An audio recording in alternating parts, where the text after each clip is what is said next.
Hi, everybody, and welcome to the Spartan Sports Report, Season 2, Edition 1. Sam? Yes, it is, and here it is already. It's, have we had a summer off? That's right. Yeah. I think so. It's great to be back, though. And we got a guy here with us who is a sports boss at CHS, also known as the athletic director. Happy to be here. It is hard to imagine it's been a whole year since we started this last one. I'll tell you, it doesn't. I don't know where it goes. Well, we had a good time last year. There were a lot of exciting sports activities going on, and I expect this to be much the same this year. Hope so. We're starting off with a bang. I think today you've got New Palestine in town to play the volleyball team.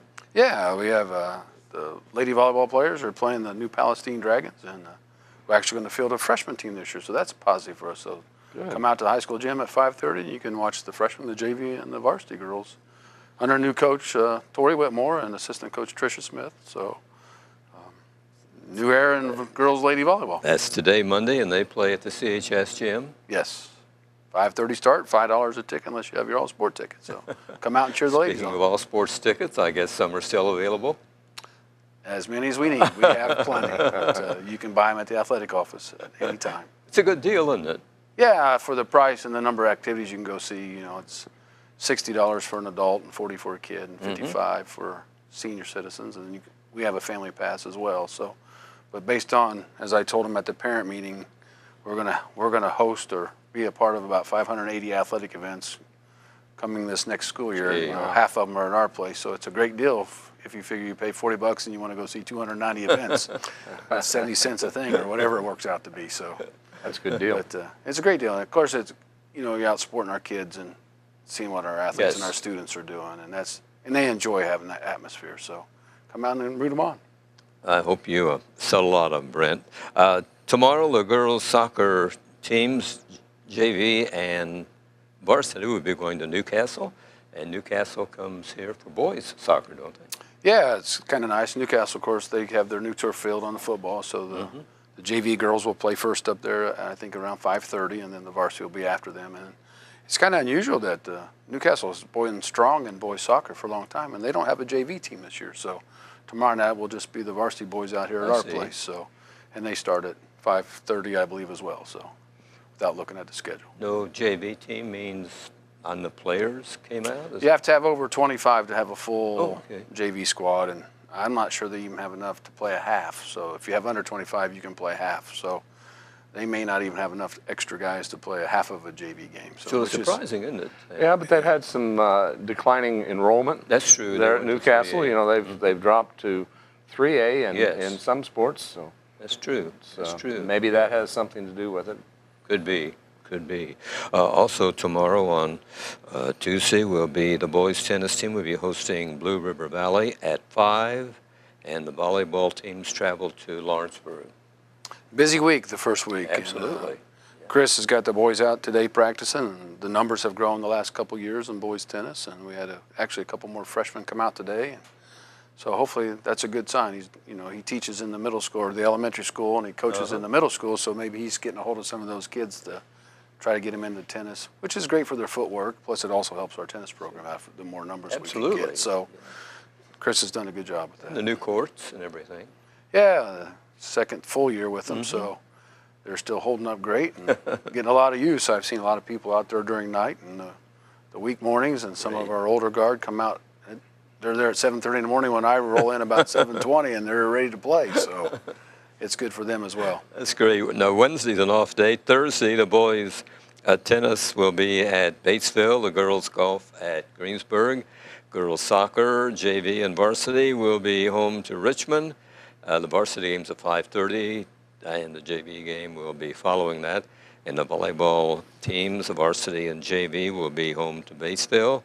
Varsity at 6:30, JV at 5:30. So Thursday's another busy day. Yeah, and it doesn't have the freshman team on theirs, but the freshmen will also play on Thursday. They'll actually start at 5:30, and then the JV will be right after them. When we put the schedule out, we weren't sure our numbers and if we were going to be able to field a team. And of course, some of the teams we play don't have a freshman either. So in the last week or so, we've kind of figured out who's got what. I think our freshman girls right now have 10 games, which is good because we've not had a freshman team for a while. So that'll be positive for them. So So. Any feeder system for them? Or is the middle school have any? Yeah, we have 7th and 8th grade, Okay. and then just our numbers had dropped, and sometimes just a matter of finding the coach to get in to coach them. So this Sure. year, we luckily have Julie Phillips that's going to coach our freshman team, and that's good for our girls to have another year growing before they have to actually go up and play on the JV against some of the older kids, or maybe Yes. even on the varsity. So Yes. the more kids we get, the better off the program is going to be in the long run. Friday, one event. It'll be football opens at Richmond. First game of the 9-game regular season. Spartans will be hosting Franklin County a week from Friday on the 25th for their home opener for the 4 games that they'll be playing at home. You've seen the football team in action. What do you think? What are your thoughts? Coach Kelly's optimistic. He felt like they played really well at the scrimmage on Friday night at Monrovia, and Monrovia's had a strong, I know they're just a 2A school, Yes. but they're also very strong Yes. in football year in and year out. So he thought it was a better showing than the previous times we played Monrovia. So he's optimistic. He's, got that target at Richmond on this coming Friday night over there on their field, and I think he's excited and ready for it. They've had a busy summer, haven't they, the football team? I mean, they've had scrimmages and practice sessions. Yeah, they have so many days they can do certain things. So there's 12 days they can do. Of course, they can always lift and do their open fields or whatever. But they've been to Trine University. They've got some 7-on-7s they play against other schools and have traveled. And he said it was a really positive summer overall. So that's a good thing. We've got about 50 kids playing. We'd like to get that up a little bit so we have a little bit better number and strength. Football is one of those sports numbers come in handy. Yes, So yes. where you can rest some kids a little bit more often. So we're looking to grow that continually, and we'll put them on Friday night and see where we land. And hopefully we'll be on the W side. It's going to be a young team. The quarterbacks, you've got a freshman and a sophomore quarterback. Adam Kelly will be the freshman, and that's the coach's son. And Alex Atkins, who was, I think he played last year a little bit on the varsity, didn't he? Yeah, he came in Freshman? and quarterbacked a little bit when Dalton Light had gotten hurt. Did a good job as a freshman kid trying to run the option against a really strong Lawrenceburg team, and did a really good job, I thought. And I have not seen Adam Jr. play, so he's pretty tall. He's probably 6'2" or 6'3". He's really so grown, yeah. Sprouted up. I think he's got dot size in him, Adam's mom. So, so it's always interesting because it's a little tougher when you got a younger quarterback sometimes. Yes. And I think our interior linemen are a little bit older, but our skill people are a little bit younger, and our defensive secondary is probably a little bit fresh and a little new because we had a lot of upperclassmen back there this year. So You have to think, though, that Adam Jr. probably the day he was born had a football in his hand. That his dad Well, I'd probably say put that's- one in his hand. So. the only other guy I can equate to is when Russ Radke was here, and I know the 3 boys there grew up eating football. So I'd say it's pretty close to being the same, that he's been around it enough to understand Yes. the game. It's just a different level when you step from the 8th grade to a varsity Strength and the football. speed And I don't know who's going to be the quarterback.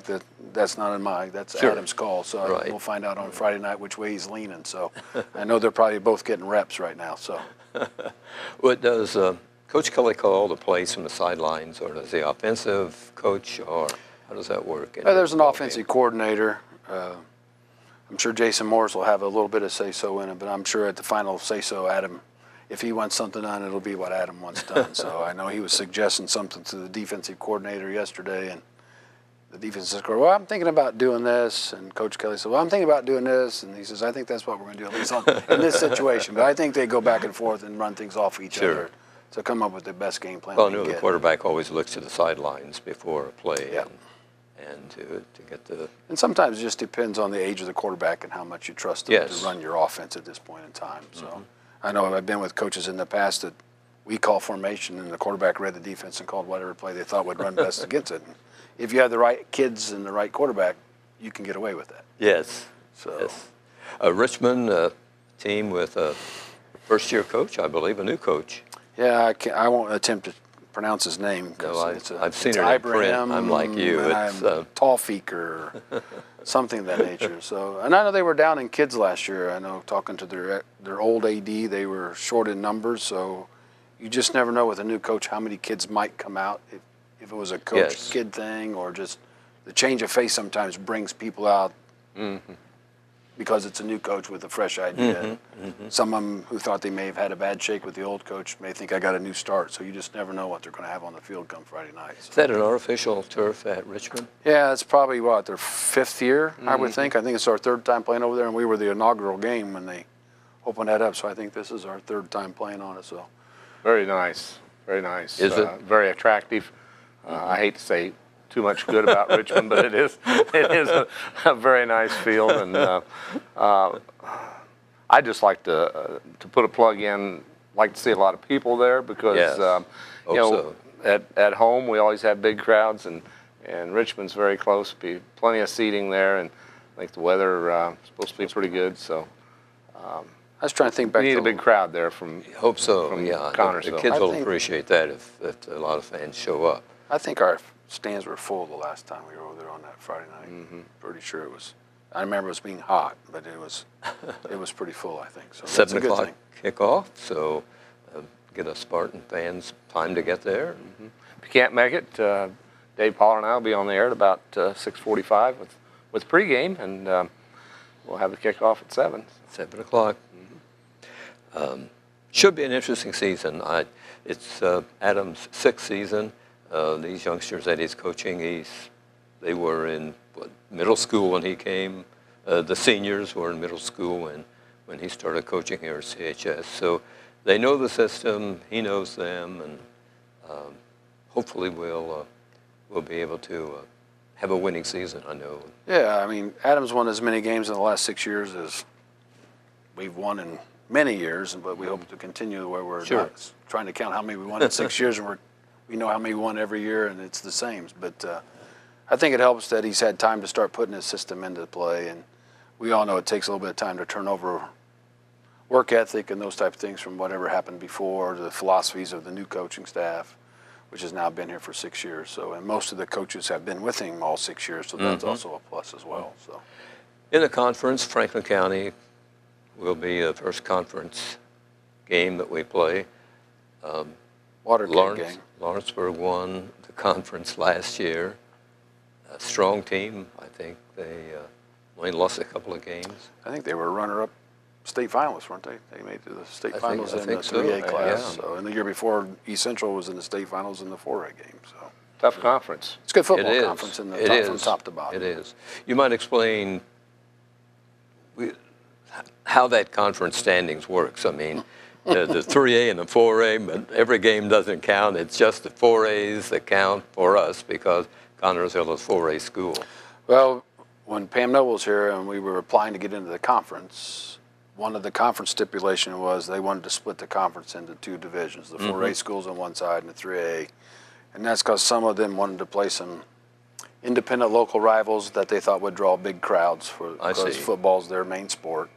So us, East Central, South Dearborn, and Franklin County are in the big side. I think I got those right, didn't I? And then think so. Lawrenceburg, Rushville, Batesville, and Greensburg are in the. I can't remember Franklin County. Greensburg might be bigger than Franklin Franklin County. County is 4A. Did I get it Franklin right? County's with Yeah. us. So, Yeah. and then you only count to 3. Those 3 games as your conference side. So you can be 3-0 in the 4A or 3-0 in the 3A or whatever. So That's right. But we've been talking as a conference. This year, Lawrenceburg's actually playing East Central for the first time in a long time as the opening game, and you know, I would like to see us play all 7 schools and have them all count in the conference standings. Right, So, like in basketball. yes, Yes. So yes. that's always a topic of conversation at some I'll time bet. during the year, and I think we keep moving. East Central likes to play some of the Cincinnati teams, and We play some of the Cincinnati and the Northern Kentucky, but you know, you got 7 games in your conference. That gives you 2 outside your conference that you can pick up. So. It's always a topic of conversation when we have I'll our bet. athletic directors meetings at time, which we have one coming up Friday, so I'm sure. What will you vote for? What? Well, I prefer to play them all. Okay. And I know Rushville right now does not play East Central, so they would need to get back onto the schedule. and that's not easy to do either, to adjust those schedules, right? No, I mean, myself and Todd Sackstetter at Franklin County have been trying to move us from week 2 back to week 6, where right now Broad Ripple is, to get them. It's a lot easier to pick up non-conference schools in the 1st and 2nd week or the 1st and 9th week. Everybody else tends to be in the middle of the conference, either weeks 2 through 8 or weeks 3 through 9. So And next year, Broad Ripple goes away, right? Yeah, and that's last year for Broad Ripple and Jennings counties coming on the schedule after this year. So they're right now at week 6. So if we can ever figure it out, I'll give it a week 2. Todd and I'd love to get it moved, but right now it's just been a tough task. Okay, we'll talk about Saturday here. That's another busy day. The boys soccer will be at Lawrenceburg. The JV game is at 10 o'clock, the varsity at noon. CHS hosts the boys tennis invitational at 10 o'clock. That should be quite an exciting day. How many teams coming in? There's just 4 of us, East Central, Oh, okay. South Dearborn, and Rushville, and us. So it's been a long standing, and there's been talk about not having it because we're all conference opponents. So we all see each other anyway, and then we play each other in the conference singles and doubles rounds. But I think they just like having a chance to play on the Saturday and play a couple matches at the same time. So that's this coming Saturday starting at 10, but it's going to be a busy day at the high school between volleyball playing and boys soccer at the high school, and 16 girls team going to Willowbrook for a golf tournament, so it'll be a little busy. And the cross-country team goes to Richmond for an invitational. Yeah, that'll be their opening run. So. Yeah, and as you said, CHS hosts a girls golf invitational at Willowbrook, and the girls soccer teams will be in action at Triton Central. The volleyball teams are hosting Franklin County. Just a busy day. Another day in Spartan athletics, which is great. Do you hit all of these sports? I'll see all of them at home. I may not make it out to the girls' golf tournament depending on what time we get done at that. Okay, my assistant Shane will be out at the golf course running that one. So Yeah. I think I ran it last year, and he did something at the school or had something to do with his daughter getting ready to get married or whatever it was. So, Anyway, that's week of CHS, so a lot of action. Yeah, I mean, as we talked earlier, come out and support the kids. Yeah. It's cheap for entertainment. It's a cheap price to get in, and I know our kids love it when the crowds are there, and we'd like to do as much as we can to, everybody comes to football and everybody comes to basketball, but come out and see them doing the other things that not everybody flows to outside. Sometimes close friends and grandma and grandpa, and come out and watch the volleyball team play and take a chance to walk out and see the girls hit the ball at the golf course. So 7 fall sports. yeah, technically 8 if you count cross country as boys and girls. Plus we throw in Spartanettes and cheerleaders. So Right, we actually got 10 going on at this time. So it's a busy time of the year. Yes, probably it the is. busiest of all the seasons altogether. The spring is busier because of rainouts, but for a number of teams playing, it's the busiest Yes, time of year. the fall is a Richmond scrimmage with Pendleton Heights. Did we have a scout at? Not allowed to. Really? So unless they want to trade films with each other, you can't go scout scrimmages. So That's just like when we interesting. have our scrimmage in basketball, you're not supposed to you're not supposed to go to those. So I'm not saying everybody follows that rule, but That's right. we will follow that rule. You could, they could put somebody incognito in there. Sure. Absolutely. Yeah. Just going as a fan. And, Yeah. So- it wouldn't. I don't know if that's as much as people trade tapes now through electronic thing called Huddle for most of them, they can just download their film and send it to them and share it with them. So you don't even have to drive to get tape anymore. You just ask the opposing coach to send you these 2 weeks, and if they send weeks 3 and 4, you usually send weeks 3 and 4 unless it's the same type of offense, and you might ask for a different week or whatever it is. So they can get film on you no matter if they're there or not. So In football, it doesn't happen very often, but I've seen it a couple of times. When a kid scores a touchdown and he maybe over-celebrates, the ref throws a flag. Is that an unsportsmanlike? unsportsmanlike. What's going on with that? I mean, what can a kid do? And I know he can't even raise his arm, I don't think. Not really supposed to do much of anything. Run across, act You're like just you've been there supposed to- before, and hand the ball back to the official, Okay, which is good. I mean, I guess, but, a kid in the they can kinda- excitement has yeah, just scored a touchdown. They can't slam it. They can't do the Superman thing. You can't point your finger at somebody and wave to come on, or point your finger out at somebody. But you can celebrate with your teammates as long as it's not what they deem to be over-exuberance. I've seen that happen a couple of times. This is a little weird. I mean, a kid excited, he scored a touchdown. And that's so subjective on how much you think if they're over-celebrating or just a typical celebration that you run off of. But you can't do the taunting things or point your finger at the defender or spike the ball when you cross the goal line. That's all right. So We're used to seeing that on Sundays. But we've seen a few of that. So, but it's just nice to score and have a little celebration and hand the ball back to referee, sportsmanship like, and go back to the sideline like it's always nice to say like you've been there before. So, but for some kids it's an exciting time because it's their first That's score right. ever, I or mean, a key key score in the game, and your adrenaline's pumping. It's Sure, going to happen. absolutely. I mean, I can understand where just Just excitement. an Yeah, and automatic. That's it would be good. a Just as long as you're reaction. not. It's just where's that fine line between what the officials think is and what is not. Any new rules in football we need to look for? Nope. Okay. Nope, no. Oh, the rule makers were busy this year, huh? So they're pretty good so far. Still got the clocks different. The play clock's different as last year, and 40 seconds from the time it goes out of bounds to the time you start the next play. So We're hoping for a good season. I know you are, and the school spirit and everything. During basketball, we saw that happen. It just creates a whole different. that's why we talked about the coaches with the first year is not everybody's going to coach the same, but you can all get the same out of your kids and the same respect that everybody has. But that atmosphere of building that Spartan tradition back, that you might come and play us and you might beat us, but you know when you're here, it's going to be a dogfight or a battle to get out of here with a win. And same when we come to visit you. We don't want to be known as the person you're just going to walk in and say, oh, here they come. And we want that spirit back with everybody. And it does make a difference in your school when all your teams are winning. Atmosphere is so much different with all the kids because they're excited about every sport and things are going. So that's the goal to get to. And on Friday nights at Spartan Field, over the years, I think that crowd-wise, that we do about as well as any place we go.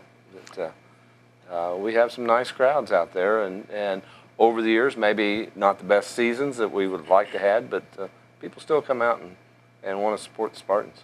Yeah, I mean, I can't say what it was like when I'm coaching, but I know since I've been on the other side of the coin and I've been up in the box for a while, either keeping the scoreboard or running the clock or whatever it is, and you're always in the crowd, but it's always been a great crowd no matter what our records have been, and that's always fantastic to see all the support that our community gives to our kids. And you know, it's nice on Friday night, that's the only sport that's playing at every school around for the most part. So Friday night is, and hopefully they travel and they come and see us and come out and enjoy the weather. Hopefully no thunder and lightning this year. Let's knock on wood. But, you know, of course, we have 4 home games, so first night's got, it's also a little cheerleader night on opening night, so Coach Mitchell will have all the little cheerleaders, and then next week's youth football night, and next week is after that's homecoming, next one after that, so I think it's homecoming and maybe middle school, and I'd have to look what I put on the calendar. The first home game is cheerleader night? Yes. Something, okay. Yep. They'll do all theirs right before they run out on the field and do their cheer, and then they're out there when the kids come out. So she usually has 75 to 100 little cheerleaders, so it's a nice night. It's good to see them all out on the field getting part of that. You played football. When the first game is about to begin, you got to have butterflies, don't you? I mean, what happens to these kids when they're about to begin a ball game and begin a season? Well, I don't know. I think every kid is different. I mean, I do think if you have butterflies, you care. I'm not saying if you don't have them, you don't care, but it's that anticipation. And some people take that as a negative, meaning you're nervous. It's not necessarily nervous. You're excited about being out there and you're anxious. Yes. And everybody handles that differently. Some are quiet and some are loud, and some want to be hugging and some want to be off to the side. And, you know, it's all finding that space where you fit in at, and you can find that calmness inside all those jitters. But I personally don't think if you don't get that little nervousness at the beginning of the game, it's not as important to you. Now, that's just my own personal opinion. But that's just me, myself. So. And then after the game gets underway, I think you settle down. Oh, yeah. I But think it's just, as you say, the jitters before the anticipation of the game about to begin. I think it's important to you when you have that. You're ready to go out and perform well and represent your school and your family and all those people in the community. And I think everybody wants to go out and do well, so I think that's just a little extra edge. But after a couple, 3 plays, you're pretty much tuned in. And if they're like everybody else, you only hear coaches and your players. You don't know what's going on in the stands. Your mental tune is where it should be. You don't hear all those extra outside. Even though they're great and they're there, you know they're there, but you don't hear them because you're focused on what you're doing. So it's interesting that you do that. You can tune out the crowd and everything and concentrate on the game. I think that's what a coach wants. Well, I think if you've prepared yourself like you need mentally to get ready, you've learned what you got to get done, and you know that the only important things at that time are your teammates and what your coaches need to have done, and your role on the team, whatever that might happen to be. So As a coach, can you teach the mental aspect of it? I think you can do things that can help. I know when I was coaching basketball with Coach Renner, they did a lot of lights out, mental preparation, find your space, and the kids would actually lay on the ground and just visualize the whole game in their head during the third or fourth quarter of the JV game before they come out onto the floor. And you'll go in, find some in the shower, sitting in the corner by themselves or wherever, but they're finding their own space, tuning in. And there's been studies show that mentally you can help improve your game by going through it visually as to actually just doing it as well. So, yeah, I think there's a lot to that where you can mentally prep yourself to do well and see things going well in your favor. When kids go out for sports, you really have to appreciate it because of the studies that they have to keep up. And they devote a lot of time to sports. Yeah, I mean, you're at practice anywhere from 2 to 3 hours after school, and Yes. then those kids who are doing the harder academics or taking the college-level classes, they spend a lot of time at home doing the right things as well as far as their academics. Because for most of us, academics are going to carry us a lot further than our athletic talents in the long run, and there's always monies at college that want great students, just like high schools want great students, colleges want great students coming in. So hopefully they prepare themselves well in both worlds, and I would say that most athletes are pretty well rounded as far as understanding time frames and commitments and discipline and making sure their studies are done. And our general average athlete, if I average them all together, carry about a 3.3 on a 4.0 scale. So, Great. you know, that takes in the bottom to the top. So they're consistently in that area. And the ones that we've seen over the years get scholarships to play at college are pretty good students because they look at that as well. Oh, yeah, colleges want kids coming in. Unless you're just that major D1 that they're going to get you a little help when you get there. But if you're going to play at a Bethel or Hanover, any place like that, they look at your grades just as much as they look at your SAT scores and your ACT scores and your behaviors in class and how do you work at practice. And just sitting through some of the recruiting things, listen to what people ask. And, you know, when Matt Howard's getting recruited or whoever's getting recruited, just listening to them talk. And they look at more than just their basketball talent. Sure. They want to get a person coming into their building. And we're honest with kids. You know, you can't tell the recruiters that something that's not true, because if there's another kid that comes through your school, well, they're not going to come back to you if the coaches have lied to you about your personality, your character, your grades. They're going to figure that out, and they're going to well, they're not honest. So we try to be upfront with them, tell them that we have to be honest with everything when you're getting recruited about how you behave in class and what kind of grades you're making and your work ethic and all that. So that all comes into play when they're recruiting you. Your social media comes into play. They look at everything anymore. So I do want to mention that the Parks and City Parks and Recreation Department is having the fall soccer league lineup. It ends this Friday. The age groups are 3 and 4 years old, 5 and 6, 7 and 8, 9 and 12. 827-5244 if you'd like to register for soccer. And I know you work well with the Parks Department. yeah, in fact, Daryl was just in my office. It was about a swim question, but Okay. I said, hey, you forgot to send me my registration for my grandson. So he'll be signing up here in the next day or two so he gets his name on the list. So, they work well with us. It's an important feeder program, isn't it? Yeah, soccer is huge right now. So Yes. all those kids out there playing, if you go by on a Saturday afternoon out by off of Veterans Memorial Drive, it'll be packed with little kids playing soccer all over that place. So, but it's a good time. That makes Mike Bottomley and John Reynolds happy. So, Yeah, and thank goodness we are getting more and more girls that are coming up through the system. So we finally have fielded a full JV girls soccer team this year and a full varsity for the first time since I've been involved. So good. That just tells you that the number of kids playing soccer is just growing every year. And so that'll help not only the boys, but also going to help the girls program in the long run. So Brent, thanks a lot for joining us to talk about Spartan sports. It's Happy to be here. Always a pleasure to have you on. You're a lot of information. Sam, what do you think? We'll give him an A+. I think so, and fastest half hour in TV right here. Wish all the Spartans the best of luck on all the fall sports here as we are getting underway. And again, thanks for joining us on the Spartan Sports Report. happy to be here, Fran and Sam. Thanks everybody for watching us here on TV3.